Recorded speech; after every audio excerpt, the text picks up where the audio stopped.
نحمده ونصلي على رسوله الكريم أما بعد فأعوذ بالله من الشيطان الرجيم بسم الله الرحمن الرحيم ربي يسر ولا تعسر وتمم بالخير وبك نستعين آمين اللهم آمين.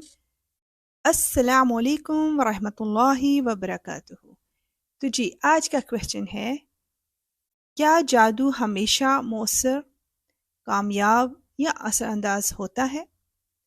تو اس کا آنسر ہمیں ملتا ہے سورہ بقرہ کی آیت 102 میں. بسم اللہ کرتے ہیں اس کی ٹرانسلیشن کے ساتھ.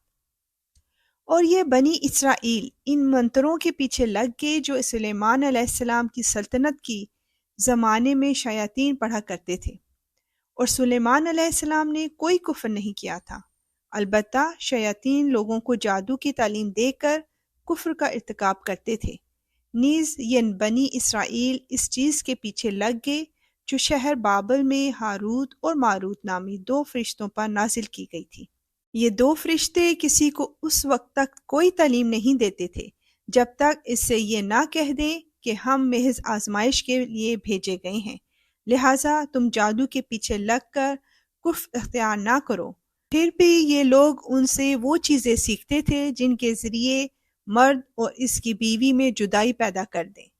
ویسے یہ واضح رہے کہ وہ اس کے ذریعے کسی کو اللہ کی معیشت کے بغیر کوئی نقصان نہیں پہنچا سکتے تھے، مگر وہ ایسی باتیں سیکھتے تھے جو ان کے لیے نقصان دہ تھیں اور فائدہ مند نہ تھیں، اور وہ یہ بھی خوب جانتے تھے کہ جو شخص ان چیزوں کا خریدار بنے گا آخرت میں اس کا کوئی حصہ نہیں ہوگا، اور حقیقت یہ ہے کہ وہ چیز بہت بری تھی جس کے بدلے انہوں نے اپنی جانیں بیچ ڈالیں. کاش کہ ان کو اس بات کا حقیقی علم ہوتا. بے شک آج کی یہ ویڈیو تھوڑی سی لمبی ہونے والی ہے، پر ڈزنٹ میٹر، یہی ٹائم ہمارا اس دنیا اور آخرت میں کام آنے والا ہے انشاءاللہ. بابل عراق کا مشہور شہر تھا. ایک زمانے میں وہاں جادو کا بڑا چرچا ہو گیا تھا، اور یہودی بھی اس ناجائز کام میں بری طرح ملوث ہو گئے تھے. انبیاء اکرام اور دوسرے نیک لوگ انہیں جادو سے منع کرتے تو وہ بات نہ مانتے تھے. اس سے بھی خطرناک بات یہ تھی کہ لوگوں نے جادوگروں کے کرتبوں کو معجزے سمجھ کر انہیں اپنے دینی رہنماؤں کی جگہ دے دی تھی.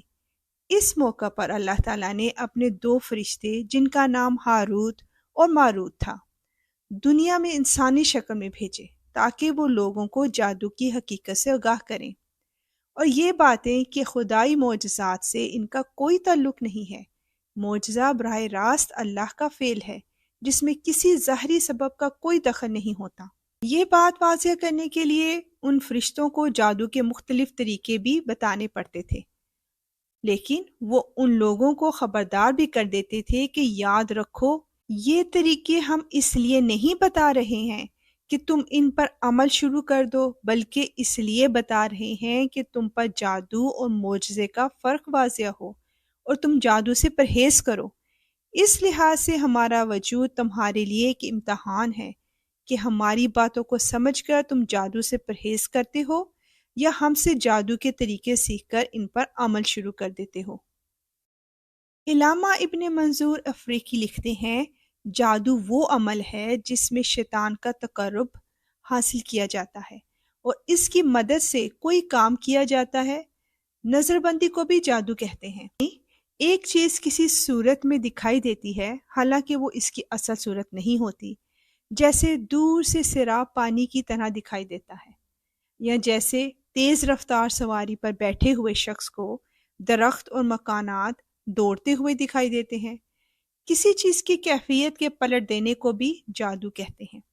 کوئی شخص کسی بیمار کو تندرست کر دے تو محاورتاً بھی کہا جاتا ہے کہ اس کے ہاتھ میں تو جادو ہے، یا کسی کے بغض کو محبت سے بدل دے تو کہتے ہیں اس نے اس پر جادو کر دیا ہے.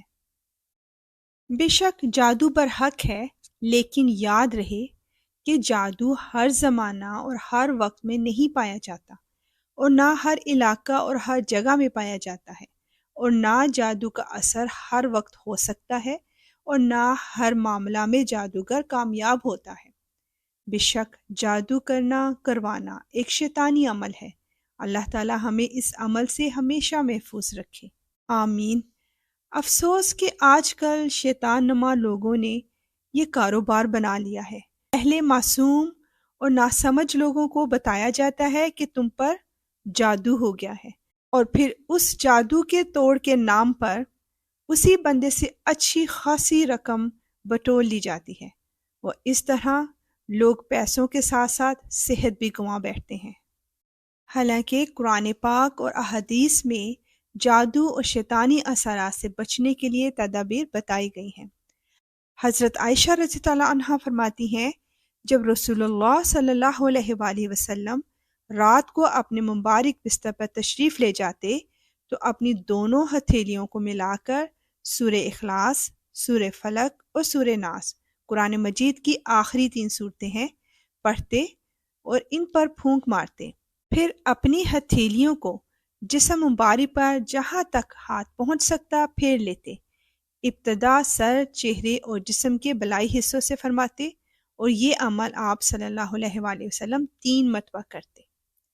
تو جس کو لگتا ہے کہ اس پر جادو کیا گیا ہے یا کیا جا رہا ہے تو وہ ہر رات ہی عمل کرے، ویسے عام روٹین میں بھی کیا جا سکتا ہے، اور پورے یقین کے ساتھ خود کو اللہ کی حفاظت میں دے کر پرسکون ہو جائیں، اور پھر فکر نہ کریں، انشاءاللہ اللہ تعالیٰ خود سنبھال لے گا سب۔ اور اب نیکسٹ ایپیسوڈ کا کویسچن، اصل تو رات کب اور کیسے گم ہو گئی؟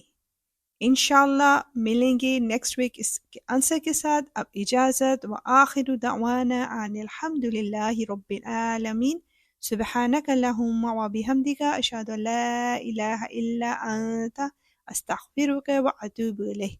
السلام علیکم ورحمۃ اللہ وبرکاتہ۔